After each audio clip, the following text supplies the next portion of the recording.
नमस्कार, जय हिंद। मैं गोपाल कुमार आप लोग का स्वागत करता हूं मेरे YouTube चैनल जीके क्लासेस पे। तो आज का तारीख है 9 दिसंबर 2021 और आज का दिन है गुरुवार। तो आज वीडियो को पूरा देखिए, चैनल को सब्सक्राइब कर लीजिए और लाइक कीजिए और अपने दोस्तों के बीच शेयर कीजिए। शुरू करते हैं आज का। तो आज जो है, आज का डे जो है, कोई स्पेशल डे तो सेलिब्रेट नहीं करते हैं, लेकिन आज का दिन इतिहास में मायने रखता है। आज ही के दिन 9 दिसंबर 1946 को भारत की जो संविधान सभा थी यानी कॉन्स्टिट्यूएंट असेंबली थी, उसकी पहली बैठक हुई थी। कहाँ? न्यू दिल्ली में हुई थी। और इस बैठक के जो अध्यक्षता किए थे, उस बैठक में जो सबसे वरिष्ठ मेंबर थे, बिहार के डॉक्टर सच्चिदानंद सिन्हा के द्वारा इसकी अध्यक्षता की गई थी। और इस कमेटी की यानी कॉन्स्टिट्यूएंट असेंबली की दूसरी बैठक 11 दिसंबर को ही, और 11 दिसंबर को ही जो है कॉन्स्टिट्यूएंट असेंबली के परमानेंट प्रेसिडेंट के रूप में यानी अध्यक्ष चेयरमैन के रूप में डॉक्टर राजेंद्र प्रसाद को चुन लिया गया। ये दोनों बिहार से आते थे और डॉक्टर राजेंद्र प्रसाद को ही भारत का पहला राष्ट्रपति, जब ये कॉन्स्टिट्यूएंट असेंबली संविधान बना के तैयार की और इसी कॉन्स्टिट्यूएंट असेंबली को भारत का अंतरिम संसद घोषित कर दिया गया, तो उसमें जो है भारत के पहले राष्ट्रपति बने थे कौन? डॉक्टर राजेंद्र प्रसाद। ये कॉन्स्टिट्यूएंट असेंबली यानी जो संविधान सभा का जो गठन किया गया था, ये जो कैबिनेट मिशन आया था, कैबिनेट मिशन कब आया था? 1946 में आया था, जिसके जो चेयरमैन थे सर पैथरिक लॉरेंस, उसके मेंबर थे एबी अलेक्जेंडर और दूसरे मेंबर थे सर स्टेफोर्ड क्रिप्स। इन्होंने ही प्लान बनाया कि किस तरह से गठन होगा कॉन्स्टिट्यूएंट असेंबली का। जो ब्रिटिश प्रोविंस हैं उससे कितने मेंबर आएंगे और जो देसी रियासत है वहाँ से कितने मेंबर आएंगे, तो उस तरह से एक कॉन्स्टिट्यूएंट असेंबली का गठन किया गया और भारत का संविधान जो है लिखना शुरू हुआ था आज ही के दिन से। तो आज अब बढ़ते हैं अगला क्वेश्चन की ओर, पहला क्वेश्चन की ओर। तब आज का पहला क्वेश्चन है, आरबीआई की मौद्रिक नीति समिति द्वारा लिए गए निर्णय के अनुसार वर्तमान में रेपो रेट क्या रखा गया है? अभी जो है रिजर्व बैंक ऑफ इंडिया की मॉनेटरी पॉलिसी कमेटी ने रिपोर्ट जारी किया है, यानी जो मीटिंग हुआ, मीटिंग का मिनट्स जारी किया है। उस मिनट्स के अकॉर्डिंग रेपो रेट क्या रखा गया है अगले क्वार्टर के लिए? 4%, 3.5%, 4.25% या 18%?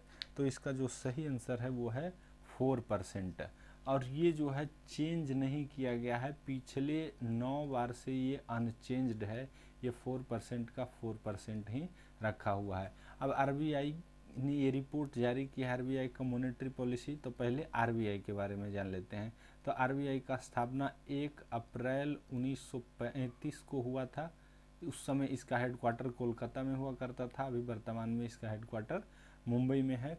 आरबीआई के गवर्नर अभी शक्तिकांत दास हैं। आरबीआई का गवर्नर में एक गवर्नर और 2 डिप्टी गवर्नर होते हैं। अब ये एमपीसी है यानी मॉनेटरी पॉलिसी कमेटी, इसका प्रावधान सरकार ने 2016 में किया था और इसके ऊपर जिम्मेवारी है क्या कि जो पॉलिसी रेट्स हैं जो पूरे कंट्री में लागू होंगे उसका निर्णय लेना, उसमें क्या होगा। तो मॉनेटरी पॉलिसी को लागू किया गया था कब? इस कमेटी को बनाया गया था 2016 में। इसमें 6 मेंबर होते हैं और वो 3+3 के रेशियो में होते हैं। 3 जो होते हैं वो आरबीआई के होते हैं, रिजर्व बैंक ऑफ इंडिया के होते हैं। इसका जो चेयरमैन होता है वो आरबीआई का गवर्नर ही इसका चेयरमैन होता है, यानी चेयरमैन का जो पोस्ट है वो को ऑफिशियो है, सॉरी, चेयरमैन का जो पोस्ट होता है वो को ऑफिशियो होता है, यानी पदेन होता है। जो आरबीआई का गवर्नर होगा वही एमपीसी मॉनेटरी पॉलिसी कमेटी का चेयरमैन भी होगा। और इसका वाइस चेयरमैन भी को ऑफिशियो है। जो आरबीआई का डिप्टी गवर्नर होगा वही एमपीसी का चेयरमैन, वाइस चेयरमैन भी होगा। और एक इसके अलावे एक आरबीआई के ऑफिसर्स और रहते हैं। तो आरबीआई के 3 मेंबर और बाकी जो 3 मेंबर होते हैं गवर्नमेंट ऑफ इंडिया के द्वारा ये चुने जाते हैं, जो इकोनॉमिस्ट होते हैं अलग अलग फील्ड से। जैसे कि वो इकोनॉमिस्ट जिनको एग्रीकल्चर फील्ड वाले रहेंगे, एक इकोनॉमिस्ट जो फाइनेंस में एक्सपर्ट हो, तो ये अलग अलग फील्ड के 3 लोगों को गवर्नमेंट ऑफ इंडिया अपॉइंट करती है। इसको हर साल कितना बार मिलना होता है? 4 बार मैंडेटरी है कि साल में 4 बार इनको मीटिंग करनी है और 4 बार ये अपना जो है रिकमेंडेशन मिनट्स को प्रस्तुत करेंगे और बताएंगे कि क्या क्या रेट है। तो एमपीसी के बारे में हम लोग इतना जाने। अब बढ़ते हैं कि रेपो रेट के बारे में पूछा गया है। तो रेपो रेट क्या होता है और ये क्या है? अभी 4% रखा गया है। तो देखिए इंडियन बैंकिंग सिस्टम में ये जो रेपो रेट आता है, इसका जो फुल फॉर्म होता है, ये रेट ऑफ परचेज भी इसको कहते हैं। वो क्या बोलते हैं? Rate of purchase. इसको जो वेस्टर्न कंट्रीज है वहाँ इसको रेट ऑफ डिस्काउंट के नाम से भी जाना जाता है। और ये होता क्या है, अगर आम भाषा में समझे तो रेपो रेट है जो अगर बैंक को पैसे की ज़रूरत है, जैसे हम लोग पैसा बैंक में जमा करते हैं और बैंक उस पैसे को कहीं ना कहीं इन्वेस्ट करती है, और बैंक को डेली एक्सपेंस है और जो डेली जमा और निकासी बैंक से होता है, तो उसको पूरा करने के लिए बैंक को प्रतिदिन पैसे की ज़रूरत होती है। तो अगर बैंक को ओवरनाइट पैसे की ज़रूरत होती है, इमीडिएट पैसे की ज़रूरत होती है, तो वो कहाँ से लेती है? आरबीआई से लेती है। तो आरबीआई से लेने पे आरबीआई जो इंटरेस्ट चार्ज करती है उसी को कहते हैं क्या? Repo rate. यानी अगर बैंक आरबीआई से पैसा लेती है ओवरनाइट के लिए, लॉन्ग पीरियड के नहीं, इसको शॉर्ट पीरियड के लिए शॉर्ट पीरियड के लिए अगर बैंक ले रही है तो उस पर जो चार्ज होगा उसी को रेपो रेट कहते हैं, यानी रेट ऑफ परचेजिंग। अब आते हैं 3.5% क्या है? तो ये आर यानी रिवर्स रेपो 3.5% रखा गया है। पहले जो प्रावधान था कि 4% जो रेपो रिवर्स रेपो में 1% का डिफरेंस रहता था, लेकिन अभी जो है इसको फ्लेक्सिबल कर दिया है मॉनेटरी पॉलिसी कि ऐसा कोई कंपलसरी नहीं है कि इसमें जो 1% का डिफरेंस होना ही चाहिए। तो अब रिवर्स रेपो जान लेते हैं। रिवर्स रेपो क्या होता है? तो जो रेपो का उल्टा समझ लीजिए, जब बैंक आरबीआई से पैसा ले तो रेपो रेट, और जब बैंक अपना डिपॉजिट कर देते हैं आरबीआई को तो उस पे जो बैंक आरबीआई जो देती है इंटरेस्ट उसको करते हैं रिवर्स रेपो। और एक चीज़ याद रखिए कि रिवर्स रेपो हमेशा कम रहता है किससे? रेपो से। कोई भी व्यक्ति जब इंटरेस्ट लेने का बारी आता है तो ज़्यादा लेगा, और इंटरेस्ट देने का बारी होगा तो क्या होगा? ज़्यादा उसको देना होगा। तो इसको याद रखिए कि आरबीआई जो देता है वो पैसा, जब उसको पैसा देने की बारी आती है तो वो कम देता है, और लेने की बारी आती है तो ज़्यादा लेता है। अब ये 4.5% क्या रखा गया है? तो ये जो 4.25 है इसको कहते हैं तो ये जो 4.2% है, ये 4.2% बैंक रेट को अभी बताया गया है कि बैंक रेट क्या होगा? 4.2% होगा। अब बैंक रेट क्या होता है? तो जब शॉर्ट टर्म लोन लेती है तो रेपो, और लॉन्ग टर्म लोन अगर बैंक आरबीआई से लेती है तो वो बैंक रेट पे देती है, यानी ये 4.25% से लेगी।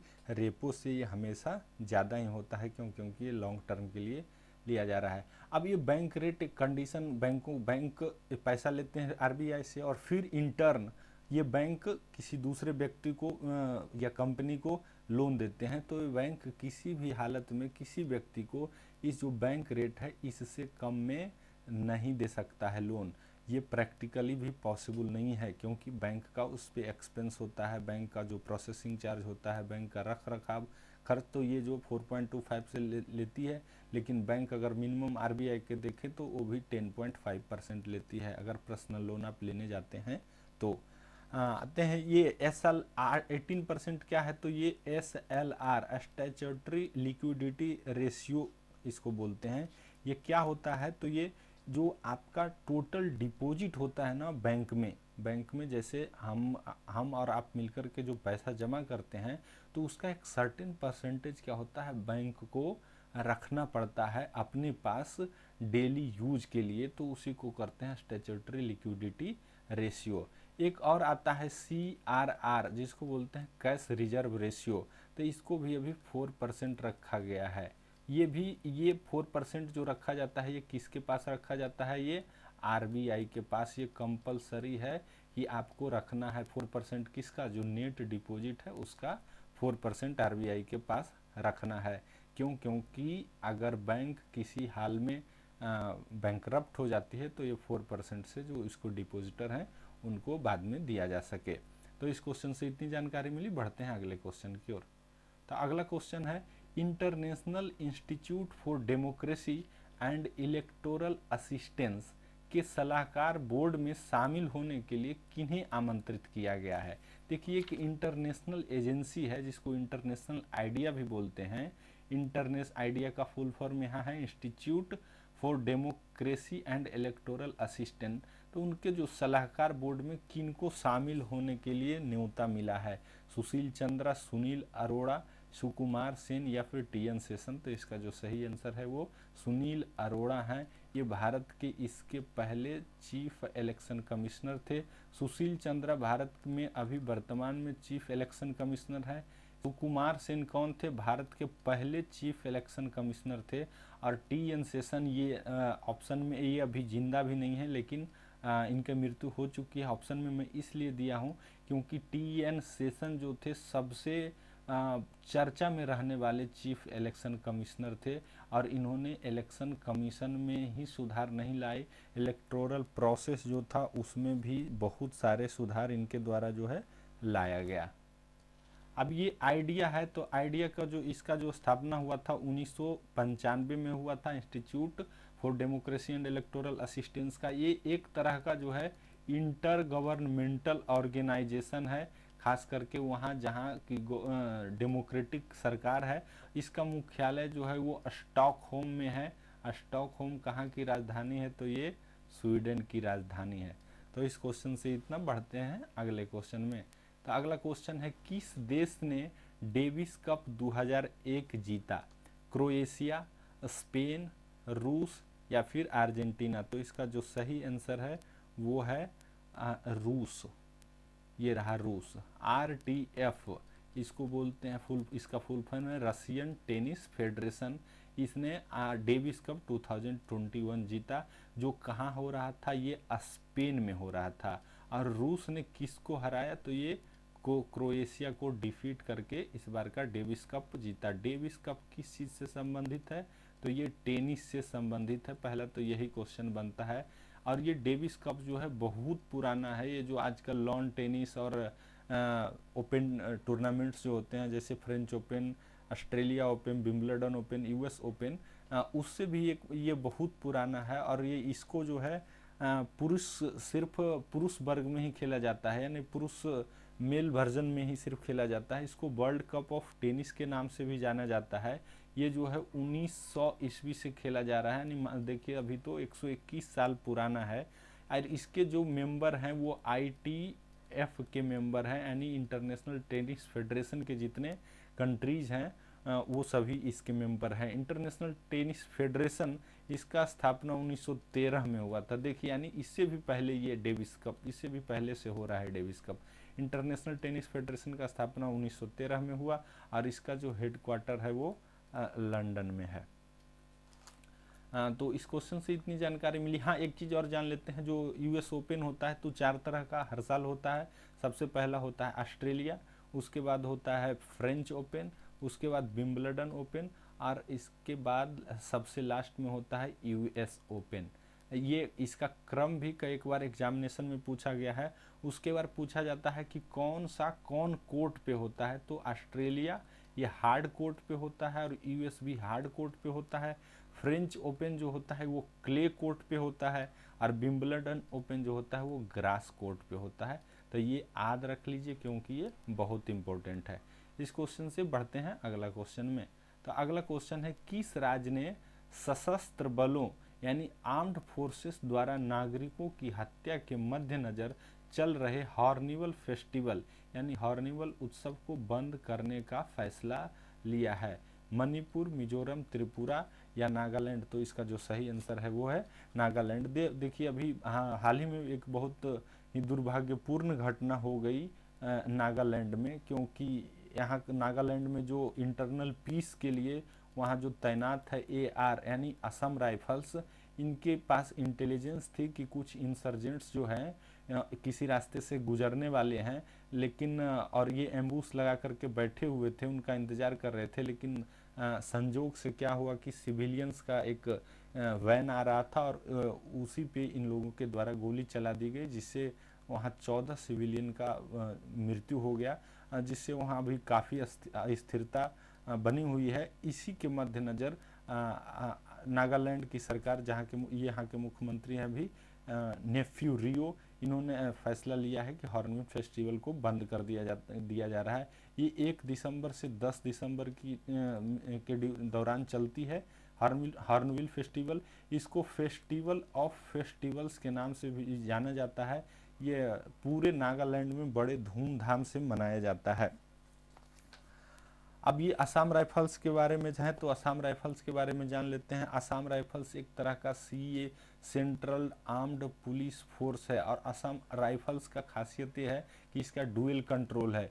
ये मिनिस्ट्री ऑफ डिफेंस कंट्रोल करती है इसको, और मिनिस्ट्री ऑफ होम भी कंट्रोल करती है। जो ऑपरेशनल एक्टिविटी है वो मिनिस्ट्री ऑफ डिफेंस के द्वारा कंट्रोल किया जाता है, और जो एडमिनिस्ट्रेटिव वर्क है वो जो है मिनिस्ट्री ऑफ होम अफेयर्स के द्वारा कंट्रोल किया जाता है। नागालैंड का स्थापना 1963 में हुआ था, और ये पहला स्टेट है जिसको कि आसाम से अलग करके बनाया गया था। नागालैंड स्टार्टिंग से ही जो है वो काफ़ी अस्थिरता है वहाँ, क्योंकि वहाँ एक सेपरेट नागालैंड का डिमांड बहुत पहले से चल रहा है। इसी को लेकर के वहाँ हमेशा जो है अस्थिर जो सेपरेटिस्ट ग्रुप है, जैसा आप जम्मू कश्मीर में देखते हैं, उसी तरह का वहाँ भी सिचुएशन है।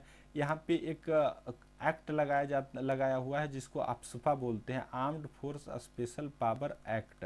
इसके तहत क्या होता है कि जो आर्म्ड फोर्सेस जो वहाँ ऑपरेट करते हैं, या फिर जो लोकल पुलिस होती है, उसके पास एक्स्ट्रा अत्यधिक पावर जो है वेस्ट कर दिया जाता है, जिसके कारण ये किसी को भी बिना वारंट के गिरफ्तार कर सकते हैं, घर में कभी भी जाके सर्च कर सकते हैं। मतलब उनको अनरिस्ट्रिक्टेड पावर दे दिया जाता है। इस घटना के बाद वहाँ की सरकार सेंट्रल गवर्नमेंट से अप्सपा को भी हटाने का रिक्वेस्ट कर रही है। अप्सपा डिक्लेयर कौन करती है? तो सेंट्रल गवर्नमेंट में कौन? Ministry of home affair. Ministry of home affair के माध्यम से वहाँ का कंसर्न जो स्टेट होता है वहाँ का गवर्नर घोषित करता है। गवर्नर जो है के इनपुट पे कि किसी एरिया को अगर डिस्टर्ब्ड एरिया घोषित कर दिया जाए, उसके बाद वहाँ पे अप्सपा लगा दिया जाता है, और ये मिनिमम कितने समय के लिए लगता है? 3 मंथ के लिए लगता है।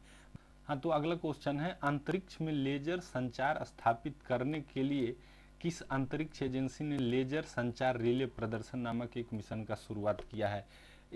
LCRD का फुल फॉर्म है लेजर कम्युनिकेशन रिले डेमोन्स्ट्रेशन। ये एक मिशन का शुरुआत कौन सा अंतरिक्ष एजेंसी की शुरू की है? तो इसरो, नासा, स्पेस एक्स या फिर स्काईरूट एरोस्पेस। तो इसका जो सही आंसर है वो नासा।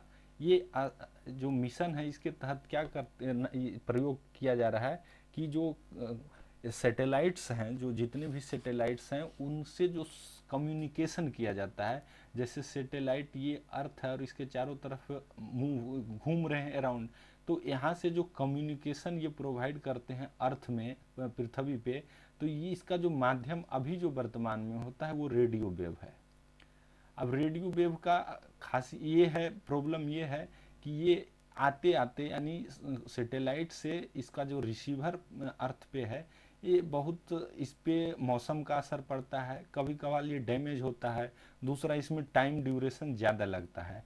तो इसी जो एक कम्युनिकेशन का माध्यम ये रेडियो वेव है, तो इसी रेडियो से को हटा करके रिप्लेस करके लेज़र का वहाँ पे प्रयोग किया जाएगा। अब लेज़र का प्रयोग किया जाता है तो इसके बहुत सारा क्या है फ़ायदा है। फ़ायदा क्या है? तो इससे जो कम्युनिकेशन है वो टाइम क्या होगा, घट जाएगा। दूसरा, जो डैमेज होता था पहले मौसम के कारण, वेदर के कारण, वो भी डैमेज नहीं होगा और ये ज़्यादा बेहतर होगा। दूसरा, जो कम्युनिकेशन डिवाइस जो फिट होते हैं सैटेलाइट्स में, तो अगर लेज़र डिवाइस को फिट किया जाएगा वो तो रेडियो डिवाइस के मुकाबले जो है ये हल्का होगा। और हल्का होने का फ़ायदा क्या है कि जो रॉकेट लॉन्च करेगी उस सैटेलाइट को, उसको कम पावर चाहिए, जिससे कम क्षमता का रॉकेट भी उस सैटेलाइट को अपनी कक्षा में स्थापित कर सकता है। तो इसका मकसद यही है। इससे पहले भी कुछ दिन पहले नासा का एक मिशन है डार्ट मिशन, जिसको भी शुरू किया है। इसका फुल फॉर्म है डबल एस्ट्रॉयड रीडायरेक्शन टेस्ट। इसके तहत नासा ये परीक्षण कर रही है कि ये पृथ्वी है और बहुत सारे एस्ट्रॉयड्स क्या होते हैं, ये अंतरिक्ष में घूम रहे हैं। तो कभी कभी ये पृथ्वी का जो ग्रेविटेशनल पुल है, गुरुत्वाकर्षण शक्ति है, उसके अंदर में आकर पृथ्वी की ओर आ जाते हैं। तो उस अगर पृथ्वी से टकरा जाए, छोटा रहता है तो वो तो वायुमंडल में जल जाता है, पृथ्वी तक पहुंच ही नहीं पाता है। लेकिन अगर ये बड़ा हो तो पृथ्वी को नुकसान पहुंचा सकती है। तो इसके तहत ये यही कर रही है कि अगर कोई सैटेलाइट को इंटेंशनली इसके साथ, इस एस्ट्रॉयड के साथ टकरा दिया जाए, तो इसका क्या होगा, डायरेक्शन चेंज कर दिया जा सकता है, या इसको जो है बर्बाद किया जा सकता है, नहीं डिस्ट्रॉय कर दिया जा सकता है। ये है डार्ट मिशन। तो नासा के बारे में जान लेते हैं। इसका स्थापना जो है 1958 में हुआ था। इसका जो हेडक्वार्टर है वाशिंगटन डीसी में है। इसरो भारत की अंतरिक्ष एजेंसी है। इसका स्थापना 1969 में हुआ था। इसरो के द्वारा अभी जो है एक महत्वाकांक्षी चल रही है परियोजना, जिसका नाम है गगनयान 2022 में। इसके तहत जो है पहले नॉन मैन मिशन भेजा जाएगा, उसके बाद गगनयान जो है मैंड मिशन, यानी इसमें आदमी के साथ इसको भेजा जाएगा। स्पेस एक्स जो है ये एक प्राइवेट अंतरिक्ष एजेंसी है, जिसके संस्थापक जो है एलोन मस्क हैं। स्काईरूट भारत में स्थित जो है एक प्राइवेट स्पेस एजेंसी है। स्काईरूट का जो हेडक्वार्टर है हैदराबाद में है, और ये अभी हाल ही में भारत में पहला प्राइवेटली जो है क्रायोजेनिक इंजन का जो है सफल परीक्षण किया। उसका नाम इसने रखा है धवन 1। सतीश धवन, प्रोफेसर सतीश धवन के नाम पर ये जो है क्रायोजेनिक इंजन का नाम रखा है धवन 1। तो इस क्वेश्चन से इतना बढ़ते हैं अगला क्वेश्चन की ओर। तो अगला क्वेश्चन है कि बीजिंग में होने वाले आगामी शीतकालीन ओलंपिक 2022 को बाइकआउट करने के लिए कौन सा देश संयुक्त राज्य अमेरिका के साथ शामिल हो गया है? Option number 1 Bharat, Australia, UK या फिर जापान। तो इसका जो सही आंसर है वो है ऑस्ट्रेलिया। अभी कल ही हम लोग पढ़े थे कि जो बीजिंग में हो रहा है नेक्स्ट 2022 में शीतकालिक ओलंपिक यानी विंटर ओलंपिक होने जा रहा है, तो उसको डिप्लोमेटिकली जो है अमेरिका बाइकआउट कर रहा है। इसी के अमेरिका का ही साथ में ऑस्ट्रेलिया, ये दोनों मिलकर गया है कि ऑस्ट्रेलिया भी कहा है हम भी जो है बाइकआउट करेंगे चाइना का, क्योंकि चाइना और ऑस्ट्रेलिया में भी अभी बन नहीं रहा है जिस तरह से अमेरिका और ऑस्ट्रेलिया का प्रॉब्लम है। अब ये शीतकालिक ओलंपिक है, तो शीतकालिक ओलंपिक के बारे में जान लेते हैं। शीतकालिक ओलंपिक जो है ये 4 साल के अंतराल पे होता है। अभी 2022 में हो रहा है, तो नेक्स्ट टाइम 2026 में होगा। 2026 22 4 हाँ यस 2026 में होगा। ये कहाँ होगा? तो 2026 में ये इटली में होगा। इसका शुरुआत हुआ था 1924 में। इसके इतर जो ग्रीष्मकालीन ओलंपिक होता है वो अभी हाल ही में संपन्न हुआ 2020 में, लेकिन कोरोना के कारण ये टोक्यो में 2021 में संपन्न हुआ था। अगला बार ये 2024 में जो होने जा रहा है ये पेरिस में होगा।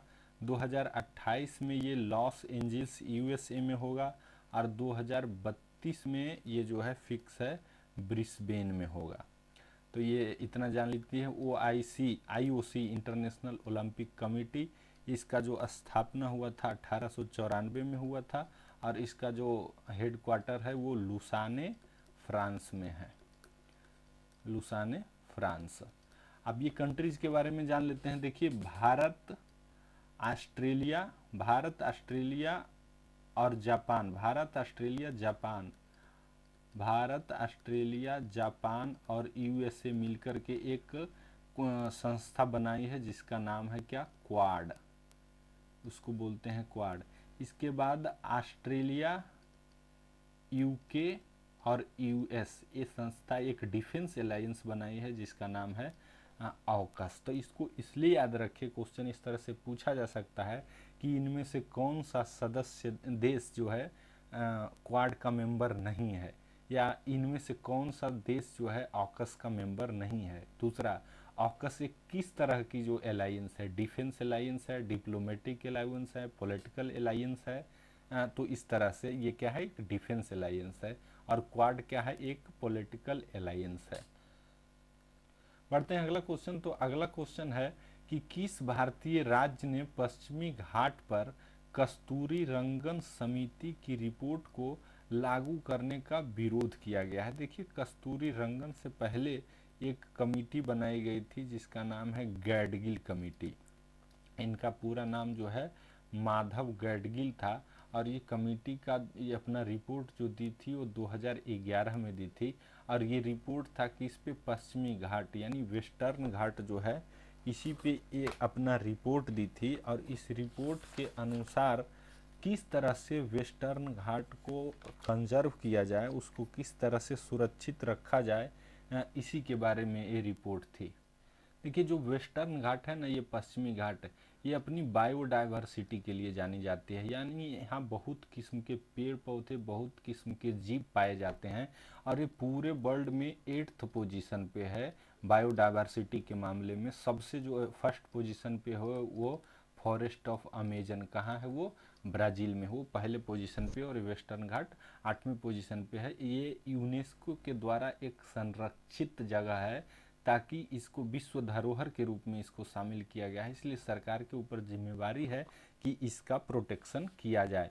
तो ये गैडगिल कमेटी जो रिपोर्ट दी थी कि जो ये पश्चिमी घाट है इसका जो टोटल एरिया है इसका जो है 64% को कंजर्व किया जाए, और उसमें किसी तरह का ह्यूमन इंटरफेरेंस नहीं हो, किसी तरह का कंस्ट्रक्शन का काम नहीं हो, डैम नहीं बनाया जाए, वहाँ पे यूनिट प्रोडक्शन यूनिट नहीं बनाया जाए, ताकि जो उस एरिया को सुरक्षित रख करके और कंजर्व किया जा सके।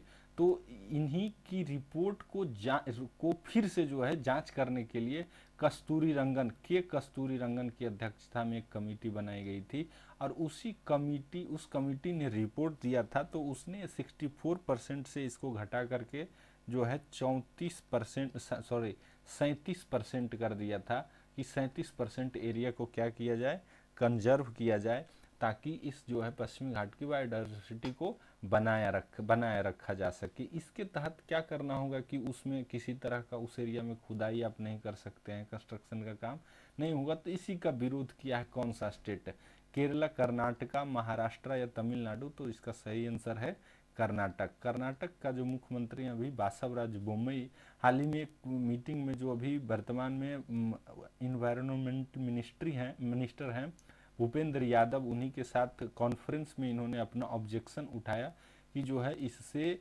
हमारे प्रदेश की जो विकास है उसमें क्या होगा, बाधा होगा। तो देखिए, विकास जो डेवलपमेंट के साथ साथ डेवलपमेंट अगर आता है तो उसके साथ कुछ ड्रॉबैक्स भी आते हैं, उसको आपको लेकर के चलना पड़ेगा। ये जो वेस्टर्न घाट है ये स्टार्ट होता है गुजरात से, गुजरात के बाद महाराष्ट्र, गोवा, कर्नाटका, तमिलनाडु, कर्नाटका, केरल और तमिलनाडु, ये सारे एरिया में फैला हुआ है। आप देखिएगा भारत का मैप जो है, भारत के मैप के पश्चिमी हिस्से में जो समुद्र के बाद जो एक रेंज है, पर्वतों का एक क्या है, श्रेणी है, श्रृंखला है, उसी को वेस्टर्न घाट कहते हैं। पढ़ते हैं अगला क्वेश्चन में। तो अगला क्वेश्चन है कि भारतीय साहित्य में उनके योगदान के लिए 57वें ज्ञानपीठ पुरस्कार से किन्हें सम्मानित किया गया। पहला ऑप्शन दामोदर मोजो, नीलमणि फुकन जूनियर, प्रसून जोशी या फिर जी शंकर कुरूप। तो 57वां जो ज्ञानपीठ पुरस्कार जो दिया गया है वो दामोदर मोजो को दिया गया है। ये जो है आसाम के रहने वाले हैं, आसाम के राइटर हैं, असमी भाषा में लिखते हैं। इनके द्वारा जो है 16 पुस्तक लिखी गई है, और काफ़ी जो है प्रसिद्ध हैं। इन्हीं को दिया गया है 57वां ज्ञानपीठ पुरस्कार। नीलमणि फुकन जूनियर, इनको जो है 56वां ज्ञानपीठ पुरस्कार दिया गया, कब के लिए, 2021 के लिए। और ये 57वां जो है 2022 के लिए दिया गया है। मतलब अभी 2022 आया नहीं, लेकिन उसके लिए घोषित कर दिया गया है। अब एक ज्ञानपीठ पुरस्कार है, तो ज्ञानपीठ पुरस्कार के बारे में जान लेते हैं। ज्ञानपीठ पुरस्कार का स्थापना 1961 में हुआ था और किस भाषा में दिया जाता है, तो 22 भाषाओं में दिया जाता है, 22 लैंग्वेजेस में दी जाती है। ये वो लैंग्वेज हैं जो भारत के संविधान की 8वीं अनुसूची में यानी 8th शेड्यूल में लिस्ट जितने भी भाषाएं हैं उनमें लिखी जाने वाले पुस्तकों में दिया जाता है। प्रसून जोशी को हाल ही में संपन्न international film festival of India में पर्सन ऑफ द ईयर घोषित किया गया। जी शंकर कुरूप जो हैं ये पहले व्यक्ति थे, पहले साहित्यकार थे जिनको ज्ञानपीठ पुरस्कार दिया गया। ज्ञानपीठ पुरस्कार जो है साहित्य के क्षेत्र में दिया जाने वाला सर्वश्रेष्ठ पुरस्कार है, यानी सबसे बड़ा पुरस्कार है। पढ़ते हैं अगला क्वेश्चन। तो अगला क्वेश्चन है, हाल ही में यूक्रेन रूस और संयुक्त राज्य अमेरिका के बीच चल रहे तनाव के कारण चर्चा में है। ये यूक्रेन कंट्री जो है रूस और अमेरिका के बीच अभी जो है ना एक मतलब रोड़ा बना हुआ है और इस यूक्रेन के कारण ये दोनों आपस में कभी भी भिड़ सकते हैं। तो आपको ये बताना है निम्नलिखित में से कौन सा देश यूक्रेन के साथ सीमा नहीं बनाती है। रूस, पोलैंड, बेलारूस, क्रीमिया। तो इसका जो सही आंसर है वो है क्रीमिया। रूस देखिए, आप अगर आप मैप में देखें तो देख सकते हैं ये आपका रूस है, ये पोर्शन, ये मॉस्को यहाँ की राजधानी है। और रूस दुनिया का सबसे बड़ा क्षेत्रफल की दृष्टि से सबसे बड़ा देश है। और रूस जो है का स्थापना ये यहाँ देख लेते हैं। रूस में जो रूसी क्रांति हुई थी 1917 में, उसके बाद इसका स्थापना जो है एक साम्यवादी सोशलिस्ट गवर्नमेंट के रूप में 1922 में हुआ था। और 1922 से लेकर के 1991 तक ये यूएसएसआर के रूप में जाना जाता था। 1991 में यूएसएसआर का डिसइंटीग्रेशन हुआ और इसके फलस्वरूप 15 देशों के रूप में इसका जो है विभाजन हो गया। वो 15 देश कौन कौन है, तो आप आइए जान लेते हैं। ये यूक्रेन के रूप में विवाद का कारण क्या है कि देखिए, रूस एक सोशलिस्ट गवर्नमेंट है और अमेरिका एक जो है डेमोक्रेटिक गवर्नमेंट है। सोशलिस्ट जो अभी मतलब अगर आप सामान्य भाषा में समझें तो रूस में एक तरह से डिक्टेटरशिप है जिस तरह से चाइना में है, क्योंकि 1 पर्सन आर्मी है, एक आदमी जो चाहता है वही करता है। लेकिन यूएसए में वैसा नहीं है। यूएसए जो है वर्ल्ड में जितने भी डेमोक्रेटिक कंट्री है उनका जो है ये अपने आप को मुखिया समझता है। तो अब यूक्रेन जो है क्या है, अब देखिए अगर मैप में देखिएगा तो यूक्रेन का बॉर्डर जो है साझा करता है कौन, रसिया। और यूक्रेन का जो ये ईस्टर्न पोर्शन है वो प्रो रसिया है, यानी वो रसिया के साथ जाना चाहता है। और इसका जो वेस्टर्न है ये जो है यूरोपियन कंट्री का साथ देता है। ये जो है यूरोपियन कंट्री के द्वारा समर्थित है, जो पश्चिमी देश हैं उनके द्वारा ये समर्थित है। तो इस दोनों में टसल होता है। तो पहली बार ये टसल जो शुरू हुआ था 2013 में हुआ था और उस समय जो है रूस के सहयोग से पश्चिमी और जो पूर्वी यूक्रेन है इसमें काफ़ी विवाद हुआ था। बाद में इसको जो है फिर शांत किया गया। और इसी दौरान 2014 में जो है रूस क्या किया, मैप में यहाँ देखिए ये ब्लैक सी है और ये जो पोर्शन ये दिख रहा है ये पेनिनसुला है एक तरह से, इसका नाम है क्रीमिया। 2014 में रसिया ने ज़बरदस्ती जो है इस क्रीमिया को अपने अंदर कर लिया, यानी इसके ऊपर कब्जा कर लिया। इससे पहले जो क्रीमिया है यूक्रेन के अंदर आता था, यूक्रेन के अंदर ही एक इंडिपेंडेंट स्टेट था, लेकिन अभी जो है रूस के कंट्रोल में है। तो अभी फिर से डर सताने लगा है कि जो रूस है फिर कहीं जो है ये यूक्रेन पे हमला न कर दे। और अब जान लेते हैं पोलैंड के बारे में। तो पोलैंड की राजधानी है वार्सा और यहाँ का करेंसी याद रखिएगा, स्पेशल है इसका नाम, इसको ज्लोती बोलते हैं। और यहाँ के प्रेसिडेंट है एंड्रेज डूडा। बेलारूस की राजधानी मिन्स्क है और यहाँ की करेंसी रूबल। राष्ट्रपति का नाम याद रखने का जरूरत नहीं है इन सब देशों का। पढ़ते हैं आज का लास्ट क्वेश्चन। तो आज का लास्ट क्वेश्चन है, भारतीय संविधान का कौन सा अनुच्छेद भारत के राष्ट्रपति की क्षमा संबंधी शक्ति के बारे में वर्णन करती है। तो इसका जो ऑप्शन नंबर 1 है 61, 76, 72 या फिर 79।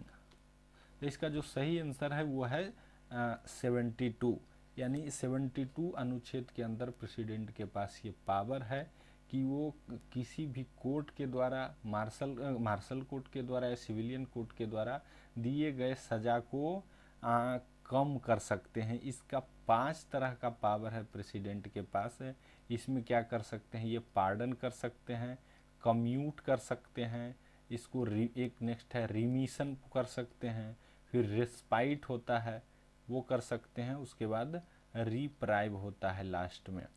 हिंदी में बोले तो इसको बोलते हैं क्षमा कर देना, कम्यूट को बोलते हैं लघुकरण कर देना, जो रिमिशन है इसको बोला जाता है हिंदी में प्रविलंबन, रेस्पाइट को कहा जाता है विराम कर देना, और रिप्राइव को कहा जाता है ये परिहार, इसका मतलब होता है। तो इस क्वेश्चन से इतना। 61 में क्या है, भारत के राष्ट्रपति पे महाभियोग का प्रावधान है। 76 में जो है जो 76 में क्या है, तो 76 में है अटॉर्नी जनरल की व्यवस्था जिसको महान्यायवादी कहा जाता है।